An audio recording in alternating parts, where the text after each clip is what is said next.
Video में हम आपको बताने वाले हैं past perfect tense. Past perfect यानी पूरा भूतकाल, पूर्ण भूतकाल इसे कहते हैं। देखिए, पास्ट टेंस में यानी भूतकाल के अंदर घटना जो है वो घटित हो चुकी थी और वो वर्तमान में उसका कोई लेना देना नहीं है, वर्तमान में उसका कोई भी संबंध नहीं है। पहचान देखिए, अब उस घटना को हम वर्तमान में लिखना चाहते हैं। जैसे आज हम भूतकाल के बारे में कोई बातचीत करना चाहते हैं तो हम उसकी पहचान इस प्रकार रहेगी। पहचान है, हिंदी वाक्य के अंत में चुका था, चुकी थी, चुके थे आदि शब्द आते हैं।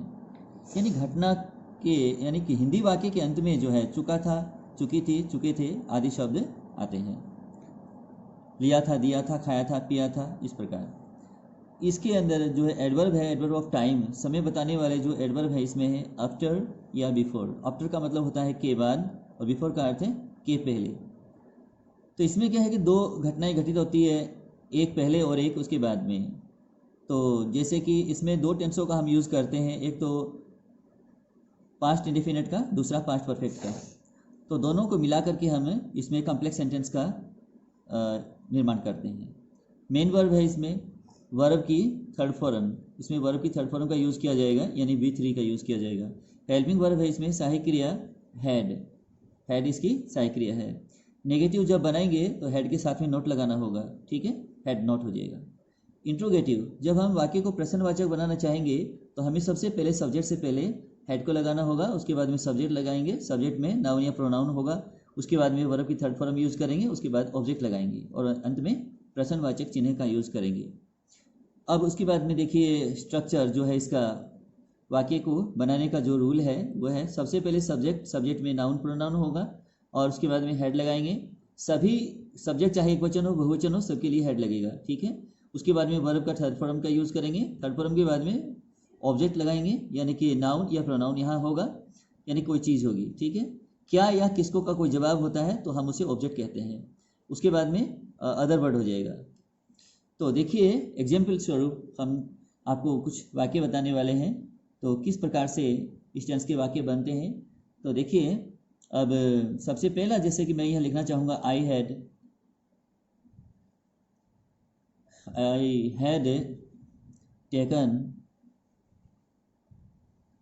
टेकन 2 cups of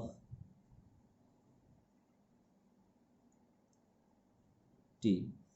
मैंने 2 कप चाय पी थी, मैंने 2 कप चाय पी ली थी। तो I had taken 2 cups of T यानी 2 कप चाय के 2 कप यानी मैंने पी लिया था, चाय के 2 कप मैंने पी लिया था, 2 कप चाय मैंने पी ली थी। अब इसको देखिए कि ये क्या है, पॉजिटिव हुआ। अब नेगेटिव बनाना है तो आई had not taken 2 cups of T. मैंने 2 कप चाय नहीं पी थी। आई had not taken 2 cups of T. क्या मैंने 2 कप चाय पी थी? तो इसको सबसे पहले क्या करेंगे, हेड को लगाएंगे। हैड आई टेकन के जगह आप ड्रंकन भी कर सकते हैं, ड्रुंक लगा सकते हैं, इसमें थर्ड फॉर्म का यूज़ कर सकते हैं। और उसके बाद में आप जैसे कि मान लीजिए हेड का भी यूज़ कर सकते हैं, क्योंकि हैव का अर्थ है पीना, हेड का अर्थ है पिया, तो इसमें हेड भी यहाँ किया जा सकता है। तो हेड यहाँ 2 बार आ जाता है, वैसे एक तो सहायक क्रिया के रूप में, एक मुख्य क्रिया के रूप में। तो हेड 2 बार भी आ सकता है, लेकिन ये उलझन में डाल सकता है, इसलिए मैंने आपको टेकन लगा दिया यहाँ। Had I taken 2 cups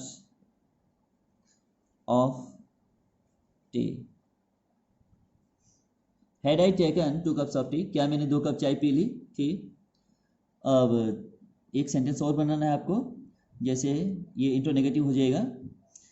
had I not taken 2 cups of T,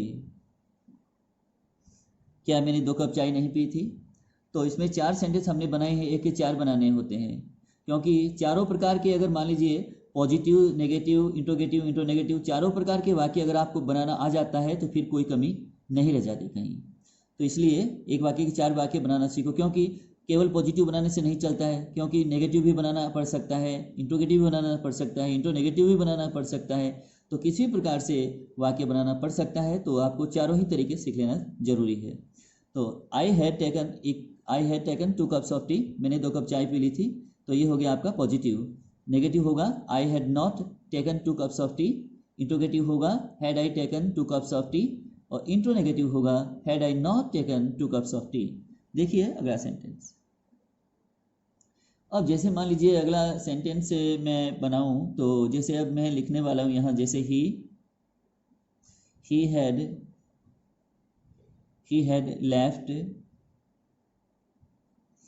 had left for Nohar,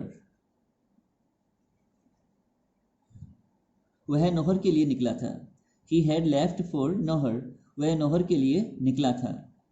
तो इसमें ये है, तो अब आपको क्या करना है इसको, अब ये पॉजिटिव है, ही हैड लेफ्ट, इसमें थर्ड फॉर्म का, इसमें जो है हेड का यूज हुआ है, उसके बाद में थर्ड फॉर्म का यूज हुआ है, उसके बाद में पर्पस दिखाने के लिए, यानी कौन सा स्थान कौन कहाँ पर गया, तो लेफ्ट के लीव के साथ में और फॉर का यूज करते हैं। तो जैसे गो के साथ में टू का यूज करते हैं जाने के लिए, तो वैसे ही लीव यानी कि लेफ्ट जो इसकी सेकंड फॉर्म थर्ड फॉर्म बनती है के साथ में फॉर का ही यूज करते हैं, टू नहीं लगेगा यहाँ।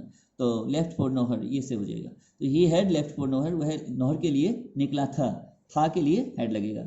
वह नौहर के लिए नहीं निकला था, तो आपको क्या बनाना होगा, he had not left for Nohar, वह नौहर के लिए नहीं निकला था, यानी नौहर नहीं गया था, ये हुआ।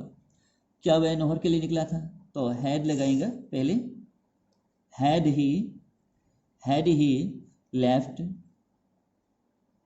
For Nohar,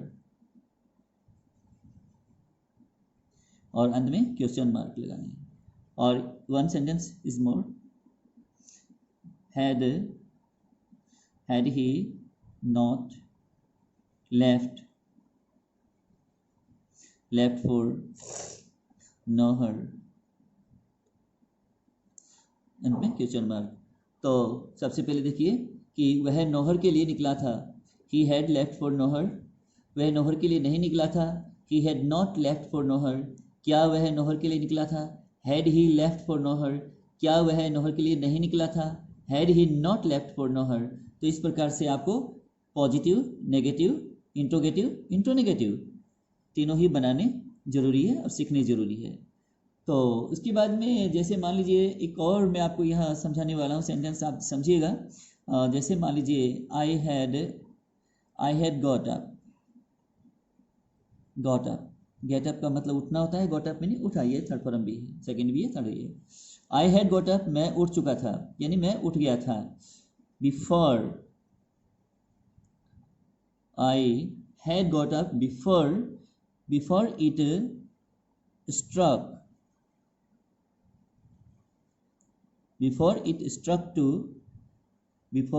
struck to 4 AM, 4 बजने से पहले, before it struck to 4 AM, 4 बजने से पहले, सुबह के 4 बजने से पहले मैं उठ चुका था। I had got up before it struck to 4 AM। अब इसको नेगेटिव इंट्रोगेटिव बनाने की ज़रूरत नहीं पड़ती है, क्योंकि ऐसे वाक्य जो कॉम्प्लेक्स सेंटेंस, यानी कि अब देखिए बिफोर के बाद में जो सेंटेंस यूज हुआ है ये पास्ट इंडेफिनेट का है, तो उसके पहले वाला, बिफोर से पहले वाला जो सेंटेंस ये पास्ट परफेक्ट का है। 2 टेंसों के मिल करके ये वाक्य बिफोर से जुड़ा हुआ है, ठीक है, 2 टेंसों से मिलकर ये बना है। तो इसमें अब आपको और इसमें दिक्कत नहीं है बनाने की। देखिए अगला सेंटेंस जैसे मान लीजिए अब हम जैसे मैं अगर लिखूं, she had complained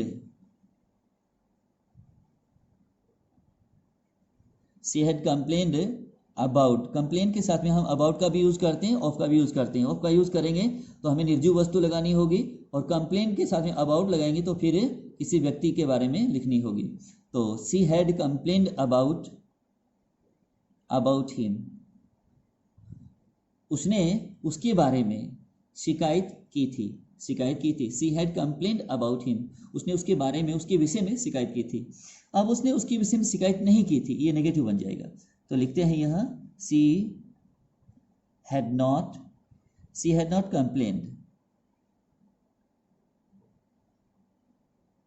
complained about him. उसने उसके विषय में शिकायत नहीं करी थी। क्या उसने उसके बारे में शिकायत की थी? तो इसमें क्या करेंगे, हेड को सहायक क्रिया को हम पहले लगाएंगे तो ये सहायक क्रिया से बनने वाला क्वेश्चन बन जाएगा। हैड से, अगर मान लीजिए हमें WH वाले प्रश्नों से सब प्रश्नवाचक बनाना होता है, वाट से, वाई से, वैन से, अगर इस प्रकार से हमें उन शब्दों से बनाना है, WH फैमिली के साथ बनाना है प्रश्न को, तो हम इस हेड के आगे वाई भी लगा सकते हैं, वैन भी लगा सकते हैं, कोई भी हम यहाँ जो है वाई लगा देंगे, विच लगा देंगे। जैसे मान लीजिए इस जो वाक्य के अनुकूल होना चाहिए वो, ठीक है ना। इसमें अगर वो मिलता है तो हम उसका यूज़ कर सकते हैं। स्थान संबंधी है तो वेयर का यूज़ करेंगे। समय अगर बतलाया जा रहा है तो वेन का यूज़ करेंगे। कारण बताया जा रहा है सेंटेंस में तो हम वाई का यूज़ करेंगे। कोई चीज़ बताई जा रही है तो वाट का यूज़ करेंगे, ठीक है ना, इस प्रकार से। तो हैड सी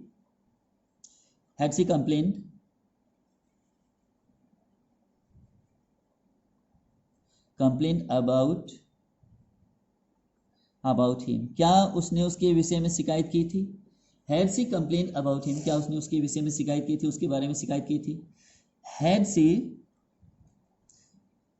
सी नॉट, अब नॉट को नकारात्मक बनाना है, interronegative. Had she not complained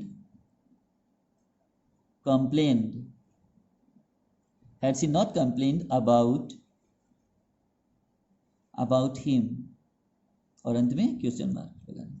देखिए, she had complained about him, उसने उसके विषय में शिकायत की थी। She had not complained about him, उसने उसके विषय में शिकायत नहीं की थी। Had she complained about him, क्या उसने उसके बारे में शिकायत की थी।